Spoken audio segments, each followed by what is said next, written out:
तो hello students, welcome back to my channel. तो आज हम बात करेंगे 12th क्लास की मैक्रो इकोनॉमिक्स में से वैल्यू एडेड मेथड के थर्ड पार्ट के बारे में। इसके फर्स्ट 2 लेक्चर्स हम ऑलरेडी अपलोड कर चुके हैं। अगर कोई भी लेक्चर आपने मिस किया है तो सभी लेक्चर्स का लिंक डिस्क्रिप्शन में गिवन है, आप जाकर देख सकते हैं।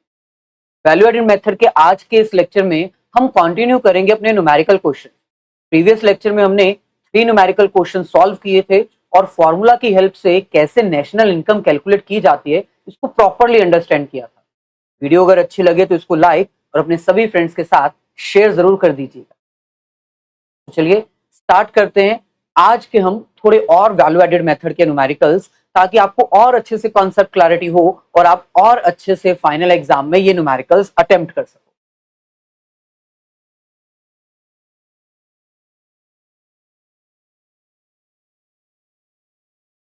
तो ये हमारे पास वैल्यू एडेड मेथड का फोर्थ न्यूमेरिकल। अब यहाँ क्वेश्चन में थोड़ा ध्यान से देखो, हमें कह रहे हैं calculate gross value added at factor cost, यानी हमें जीडीपी एट एफसी कैलकुलेट करने को कहा गया। लेकिन वैल्यू एडेड मेथड से हमारे पास जो आंसर आता है वो होता है जीडीपी एट एमपी। तो कोई कंफ्यूजन नहीं है, पहले आप नॉर्मल वैल्यू एडेड मेथड के फॉर्मूला से जीडीपी एट एमपी कैलकुलेट करो, फिर बाद में उसको कन्वर्ट कर देना जीडीपी एट एफसी में, कन्वर्जन रूल से। अच्छा, अब जब हम इसके न्यूमेरिकल को सॉल्व करेंगे तो सबसे पहले तो इंपॉर्टेंट है फॉर्मूला। तो जीडीपी एट एमपी का फॉर्मूला होता है वैल्यू ऑफ आउटपुट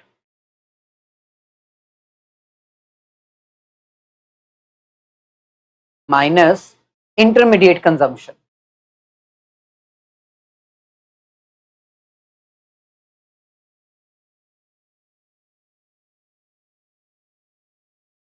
तो ये हमारा मेन फॉर्मूला है। अब इस फॉर्मूला के सब पार्ट्स कितने हैं वो हम आपको ऑलरेडी बता चुके हैं। अगर फिर भी आपको डाउट है तो ये हमने पूरा एक वैल्यू एडेड मेथड का कंपोनेंट्स, उसके सब कंपोनेंट्स, सब कंपोनेंट्स का एक प्रॉपर चार्ट आपको प्रीवियस लेक्चर में करवाया था। तो इसके अकॉर्डिंग अब ये आपको क्वेश्चन सॉल्व करना है। तो सबसे पहले तो आपको ढूंढना है क्या हमें वैल्यू ऑफ आउटपुट क्वेश्चन में कहीं पर गिवन है। तो हमें एग्जैक्ट वैल्यू ऑफ आउटपुट तो नहीं गिवन, लेकिन वैल्यू ऑफ आउटपुट फाइंड करने के लिए हमारे पास 2 इंफॉर्मेशन गिवन है। जैसे कि हमारी ऑर्गेनाइजेशन ने या फिर कह लो हमारी इकोनॉमी ने कितनी गुड्स सोल्ड की, यूनिट्स कितनी है। तो हमने 1000 यूनिट्स सेल की। एक यूनिट सेल करने का जो प्राइस है वो कितना है, वो है 30। तो 1000 यूनिट्स बिकी हैं, एक यूनिट का प्राइस 30 है, तो इसका मतलब 30,000 आपका सेल्स है। क्वेश्चन में कहीं पर भी वैल्यू ऑफ आउटपुट तो नहीं ना गिवन, लेकिन वैल्यू ऑफ आउटपुट के जो 2 कंपोनेंट्स होते हैं, sales plus change in stock, वो हमें ढूंढना है। तो सेल्स हमें मिल गया। तो सेल्स हमारा कितने, 1000 मल्टीप्लाई 30,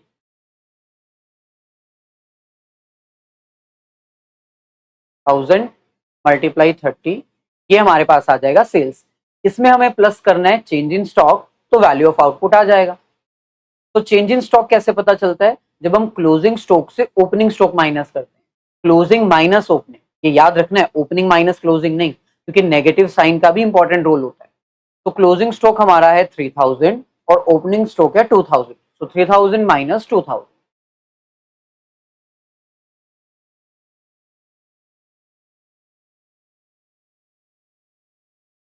नेक्स्ट है माइनस इंटरमीडिएट कॉस्ट।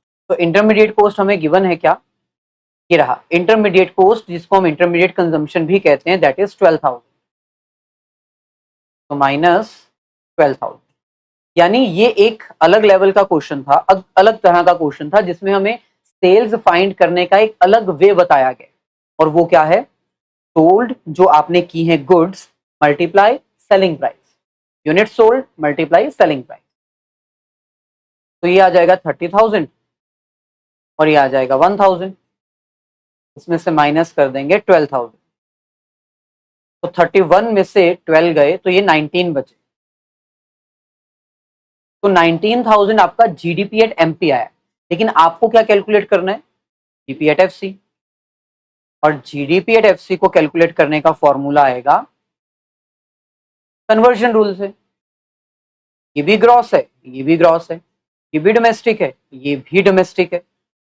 ये फैक्टर कॉस्ट है और ये मार्केट प्राइस है। मार्केट प्राइस से फैक्टर कॉस्ट पे जाने के लिए, बड़ी से छोटी वैल्यू पे जाने के लिए माइनस किया जाता है क्या?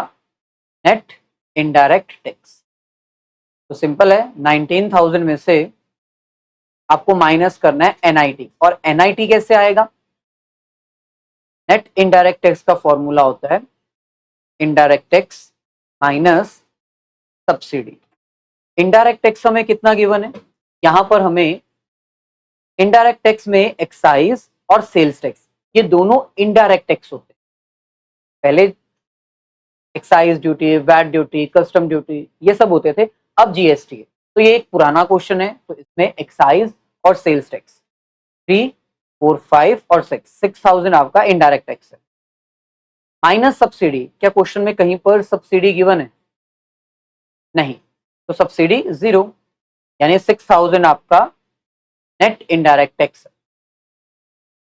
तो बस सिंपल है, 6,000 इसमें से माइनस कर दो, फाइनल आपका आंसर आ जाएगा ₹13,000 is the GDP at FC answer.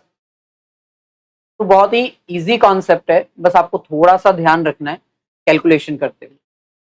अब एक और क्वेश्चन ट्राई करते हैं। तो ये हमारे पास है fifth question, calculate net value added at factor cost. अब यहां पर आपसे ना एनडीपी एट एफसी कैलकुलेट करने को बोला गया है, वो भी वैल्यू एडेड मेथड से। वैल्यू एडेड मेथड से हमारे पास जीडीपी एट एमपी तो आ जाएगा, फिर बाद में हम उसको कन्वर्ट कर लेंगे। तो जीडीपी एट एमपी, इसका फॉर्मूला होता है value of output minus intermediate consumption. Main formula ही है, अगर आपको फॉर्मूला याद है ना, फॉर्मूला के कंपोनेंट्स और सब कंपोनेंट्स अच्छे से आते हैं, कोई भी क्वेश्चन हो बहुत इजीली सॉल्व हो जाएगा। तो वैल्यू ऑफ आउटपुट, क्या क्वेश्चन में कहीं पर वैल्यू ऑफ आउटपुट गिवन है? नहीं, नहीं गिवन, तो सेल्स और चेंज इन स्टॉक हमें चाहिए। क्या सेल्स गिवन है? Consumption of fixed capital depreciation होता है, import duty, output sold, yes हमने 2000 यूनिट्स बेची हैं और एक यूनिट का प्राइस 10 रुपए है, तो सेल्स गिवन है। नेट चेंज इन स्टॉक हमें नेगेटिव दिया हुआ है, तो कोई बात नहीं, फॉर्मूला में तो प्लस है लेकिन माइनस में करेंगे। कैसे लिखेंगे? यूनिट्स सोल्ड 2000 है, 10 रुपीज पर यूनिट प्राइस है, इसमें प्लस करेंगे चेंज इन स्टॉक, लेकिन वो चेंज इन स्टॉक माइनस में है, तो माइनस में रहने देंगे। इसमें से माइनस करेंगे इंटरमीडिएट कॉस्ट। अब इंटरमीडिएट कॉस्ट भी हमें गिवन है, दैट इज 10,000,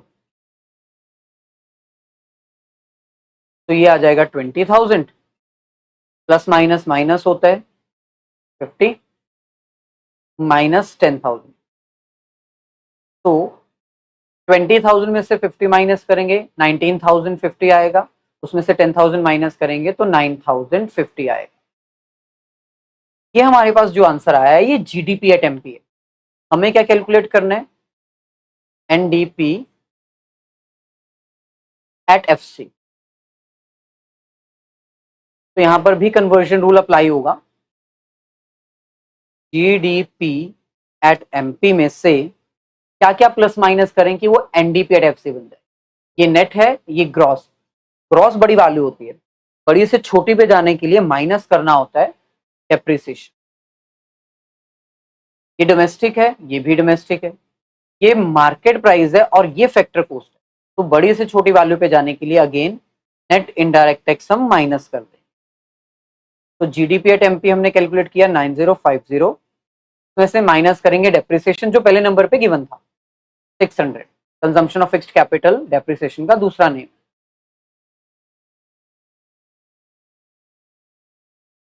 इसमें से माइनस करेंगे नेट इनडायरेक्ट टैक्स। अब नेट इनडायरेक्ट टैक्स इसमें same, indirect tax minus subsidy. Indirect tax के नाम पर क्या दिया है? इंपोर्ट ड्यूटी दिया हुआ है और सब्सिडी। सो इनडायरेक्ट टैक्स 400 है, सब्सिडी 500 है। अब यहां पर अगर हम इसको सॉल्व करेंगे 400 माइनस 500, तो ये नेगेटिव का 100 आएगा, क्यों? और कोई इनडायरेक्ट टैक्स गिवन ही नहीं है और सब्सिडी ज्यादा है, तो -100। एक तो पहले से ही माइनस करना है, ऊपर से -100, तो माइनस माइनस प्लस हो जाएगा। तो 9050 माइनस 600 प्लस 100, तो ये आ जाएगा 9050 माइनस 500, तो 500 माइनस कर देंगे, ये आ जाएगा 8550 आंसर। बस, और किसी चीज का यूसेज था ही नहीं, सारी चीजें हमने यूज कर ली इस क्वेश्चन में, तो ये भी इजी था। अब एक और क्वेश्चन ट्राई करते हैं जो कि थोड़ा अलग है और हटके है। इसमें हमें क्या क्या कैलकुलेट करना है, एक तो वैल्यू ऑफ आउटपुट, दूसरा इंटरमीडिएट कॉस्ट, यानी वैल्यू एडेड मेथड का ही दो कंपोनेंट्स फाइंड करने को बोला गया, और तीसरा net value added at factor cost यानी एनडीपी एट एफसी। तो पहले हम वैल्यू एडेड मेथड यानी जीडीपी एट एमपी कैलकुलेट करते हैं, और इसका फॉर्मूला है value of output minus intermediate consumption. अब जब हम इसमें वैल्यू ऑफ आउटपुट ढूंढेंगे ना, तो वैल्यू ऑफ आउटपुट नहीं गिवन, लेकिन इसके कंपोनेंट्स गिवन है। वैल्यू ऑफ आउटपुट का एक कंपोनेंट होता है सेल्स, दूसरा होता है चेंज इन स्टॉक। तो सेल्स हमें नहीं गिवन, लेकिन सेल्स के सब कंपोनेंट्स गिवन है। सेल्स के कौन से कंपोनेंट होते हैं, domestic sale, export. Domestic sales में sales to the firm, sales to the household, self consumption यानी वो गुड्स जो हमने बनाए लेकिन मार्केट में बेचने के बजाय खुद ही कंज्यूम कर लिए, वो भी वैल्यू ऑफ आउटपुट का पार्ट बनते हैं। तो यहां पर देखो, सबसे पहले तो डोमेस्टिक सेल्स आ गया 1200, इसमें हम प्लस करेंगे एक्सपोर्ट्स 200, और इसमें हम प्लस करेंगे goods used for self consumption 10। देखो, डोमेस्टिक सेल्स में तो वो गुड्स आ गई ना जो हमने मार्केट में बेची विद इन इंडिया, एक्सपोर्ट में वो गुड्स आ गई जो हमने इंडिया से बाहर बेची, ये वो गुड्स हैं जो मार्केट में बिकी नहीं लेकिन बनी है, वैल्यू ऐड जरूर हुई है। तो इसलिए चाहे सेल्फ कंजम्पशन की हो, लेकिन ये वैल्यू ऑफ आउटपुट का पार्ट बनेंगे। तो ये आपका आ गया सेल्स। सेल्स में अब हम प्लस करेंगे चेंज इन स्टॉक। तो चेंज इन स्टॉक हमें गिवन है increase in the unsold stock ₹60, तो यहां पर 60 आ जाएगा। इंक्रीज इन अनसोल्ड स्टॉक मतलब क्लोजिंग स्टॉक, आपका क्लोजिंग स्टॉक जो वो 60 से बड़ा है। इसके अलावा और कोई हमें गिवन है क्या स्टॉक, नहीं।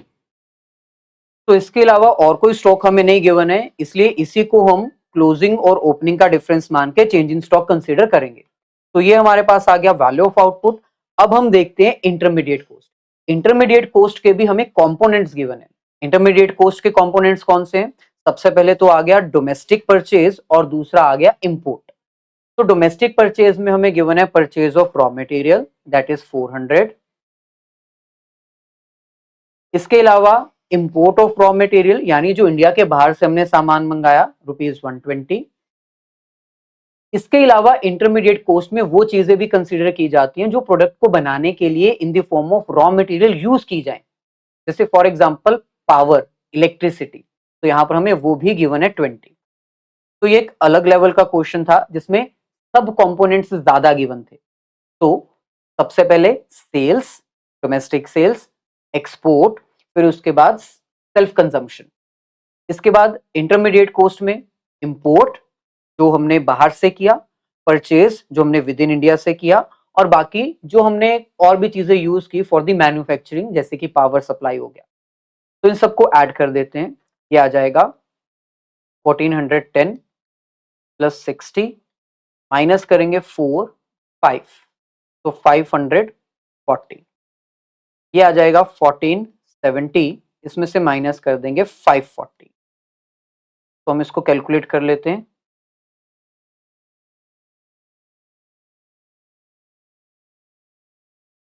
तो ये आ जाएगा 930।